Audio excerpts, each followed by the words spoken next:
ITI study centre में आप सभी का स्वागत है। नमस्कार, मेरा नाम अमरेश है और हम लोग इस वीडियो में वर्गमूल क्षेत्र के अंतर्गत आगे अब हम पढ़ेंगे। परिमेयकरण का मतलब यह है कि जैसे कोई भी भिन्न है हमारा, उसका जो हर है वो हमारा वर्गमूल में है, तो इसको जो है हम सरल करते हैं जिस विधि से, उस विधि को हम कहते हैं परिमेयकरण।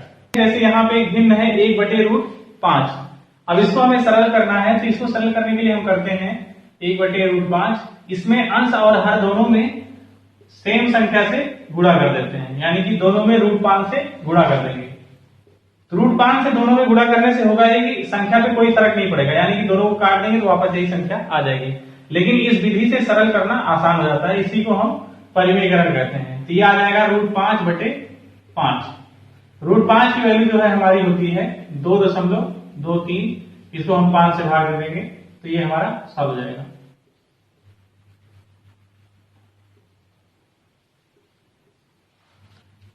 एक दूसरा उदाहरण लेते हैं। जैसे मान लीजिए कोई हमारा जो है भिन्न दिया हुआ है 1/√5 - √3। हमें इसको सरल करना है, तो इसको सरल करने के लिए क्या करेंगे,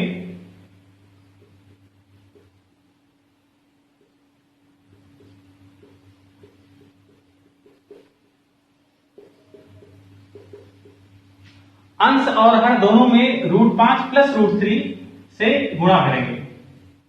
√5 + √3 से हम लोग इसलिए गुणा करेंगे क्योंकि यहाँ पे मान लेते हैं ये a - b है, और अगर हम a + b से गुणा कर देंगे तो ये हमारा बन जाएगा a² - b²। कोई भी हमारी संख्या जो है जो रूट में है, अगर हम उसका स्क्वायर कर देते हैं तो पूर्ण वर्ग बन जाता है। इसी चीज को ध्यान में रखते हुए हम यहाँ पे प्लस से इसमें गुणा करेंगे। ये हो जाएगा √5 + √3 बटे √5 का स्क्वायर - √3 का स्क्वायर। ये हो जाएगा √5 + √3 5 - 3, क्योंकि √5 का स्क्वायर 5 हो जाएगा, √3 का स्क्वायर 3 हो जाएगा। ये हो जाएगा √5 + √3 बटे 2। अब √5 की वैल्यू रख देते हैं 2.23 प्लस √3 की वैल्यू रख देते हैं 1.73 बटे 2। तो आ जाएगा 693 बटे 2, यानी क्या जाएगा, इस तरह ये इसका आंसर हो जाएगा। इसी प्रक्रिया को हम परिमेयकरण यानी कि रेशनलाइजेशन कहते हैं। कुछ वैल्यू हमें याद रखना आवश्यक है। जैसे √2 की वैल्यू होती है 1.414, √3 की वैल्यू होती है 1.732 और √5 की वैल्यू होती है 2.236। इसको हमें याद रखना आवश्यक होता है, कई बार जो है इसकी आवश्यकता पड़ जाती है। अगला टॉपिक है पाइथागोरस प्रमेय। पाइथागोरस प्रमेय यह है कि संपूर्ण त्रिभुज में जो कर्ण पे वर्ग बनता है वो लंब और आधार पर बने वर्गों के योग के बराबर होता है। यानी कि जैसे संपूर्ण त्रिभुज है, ये हमारा कोई संपूर्ण त्रिभुज है, इसमें ये वाला भाग कर्ण होता है, इसको हम लंब कहते हैं, और ये आधार होता है। तो कर्ण का जो वर्ग होगा वो हमारा लंब के वर्ग और आधार के वर्ग के बराबर होगा।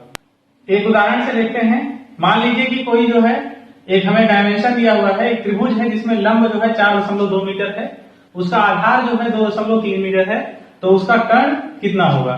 तो हम इस फार्मूले से देखेंगे, कर्ण का वर्ग यानी कि k का स्क्वायर बराबर हो जाएगा लंब का वर्ग यानी कि 4.2 का वर्ग प्लस आधार का वर्ग यानी कि 2.3 का वर्ग।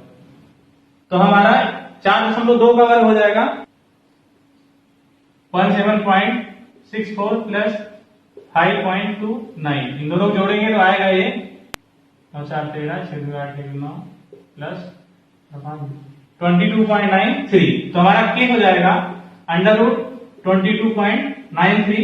जब इसको हम सरल करेंगे तो ये हमारा आता है 4.78 मीटर। तो इस तरह हम पाइथागोरस थ्योरम का प्रयोग करते हैं। अब हम लोग वर्गमूल अध्याय से संबंधित जो पुराने पेपर्स में कुछ क्वेश्चन आए हुए हैं उनको हल करते हैं।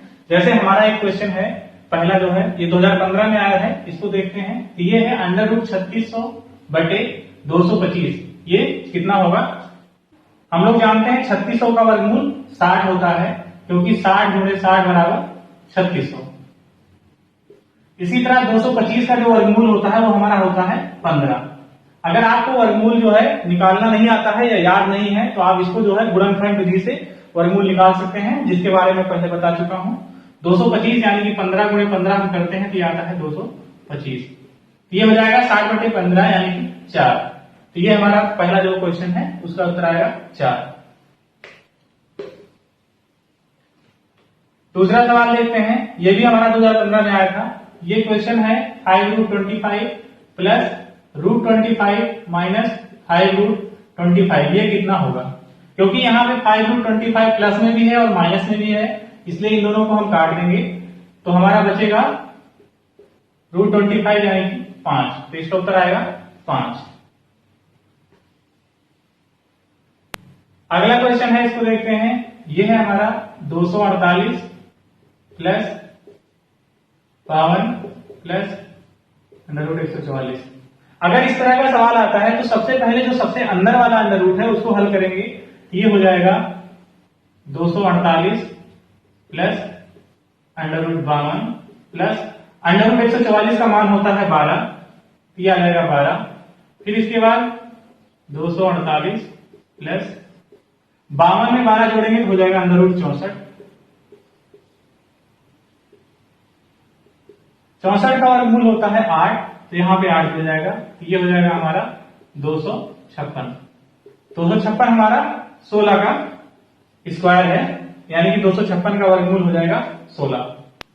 अगला क्वेश्चन है, यदि वर्ग का क्षेत्रफल 441 मीटर स्क्वायर है तो वर्ग की भुजा क्या होगी? ये वाला सवाल हमारा 2015 में आया था।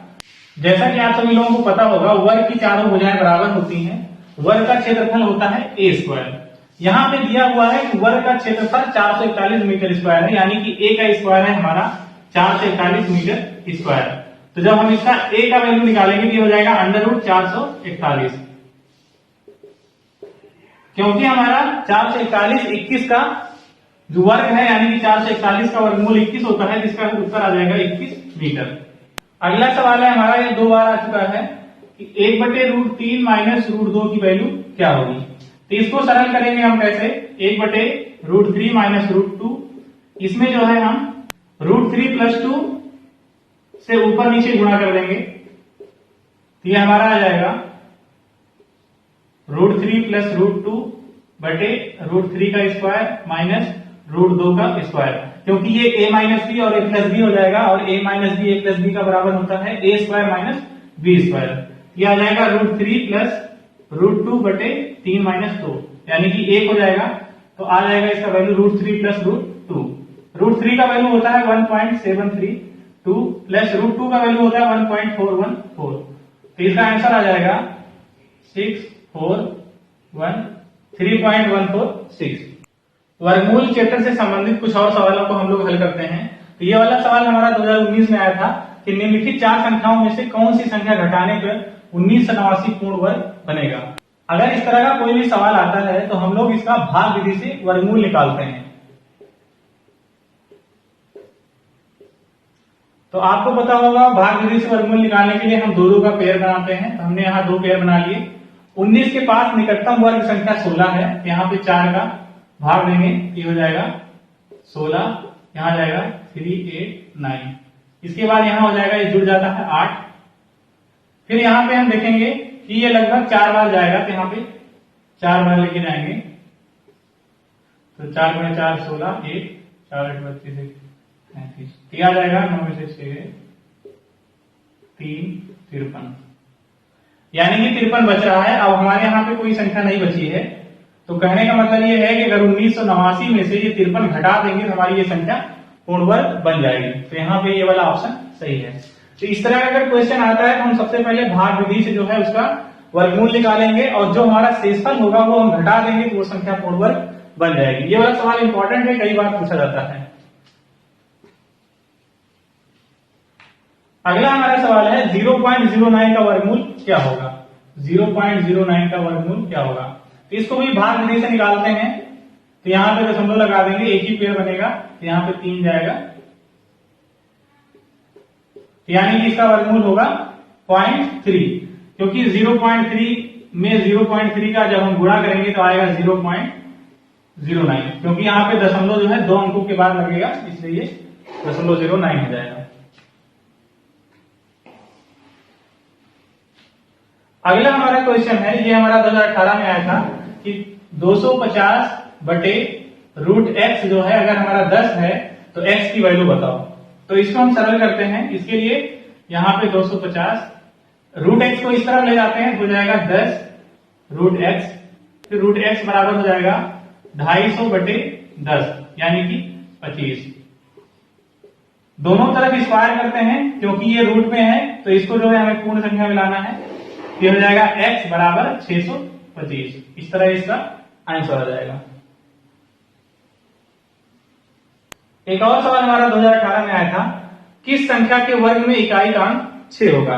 इसमें कोई भी संख्या है उसका इकाई का अंक का अगर हम वर्ग करेंगे तो जिसमें भी 6 आता होगा वही जो है इसमें सही आंसर होगा। तो जैसे 3 का जो है स्क्वायर करेंगे तो 9 आता है, यानी कि इकाई का अंक 9 हो जाएगा। यहाँ पे 4 हो जाएगा, यहाँ पे 0 हो जाएगा, यहाँ पे जो है 6 आएगा इकाई का, इसलिए ये वाला ऑप्शन सही है। ITI स्टडी सेंटर की वीडियोस देखने के लिए धन्यवाद। अगर आपको हमारे द्वारा दी गई जानकारी अच्छी लगती है तो हमारा चैनल सब्सक्राइब कीजिए, हमारे वीडियो शेयर कीजिए। धन्यवाद।